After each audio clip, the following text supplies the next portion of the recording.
नगर जम्मू में आज की प्रेस कॉन्फ्रेंस एक बहुत बड़ी डेवलपमेंट शेयर करने के लिए ऑर्गेनाइज की गई है।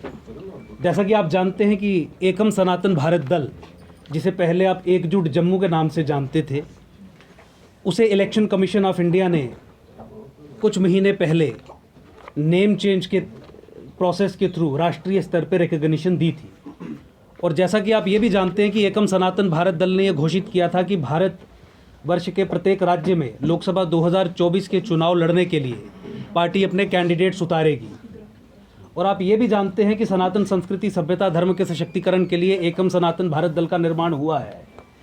तो इसी क्रम में आगे बढ़ते हुए आज मुझे अंकुर शर्मा, राष्ट्रीय अध्यक्ष एकम सनातन भारत दल, आपको बताते हुए बहुत खुशी और गर्व महसूस हो रहा है कि इलेक्शन कमीशन ऑफ इंडिया ने 2024 के लोकसभा चुनाव लड़ने के लिए एकम सनातन भारत दल को एक कॉमन सिंबल अलॉट कर दिया है।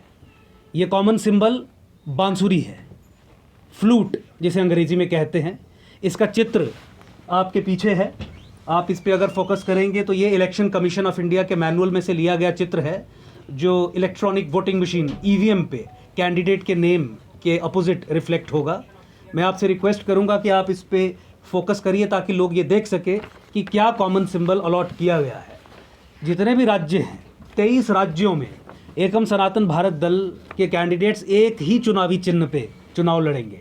कॉमन सिंबल किसी भी पार्टी को मिलना एक बहुत बड़ी बात रहती है। आप 50 कैंडिडेट्स खड़े करें, आप 100 कैंडिडेट्स खड़े करें, आप 500 कैंडिडेट्स खड़े करें, जितने भी कैंडिडेट्स खड़े करेंगे, हर एक कैंडिडेट का चुनावी चिन्ह जो होगा वो बांसुरी होगा।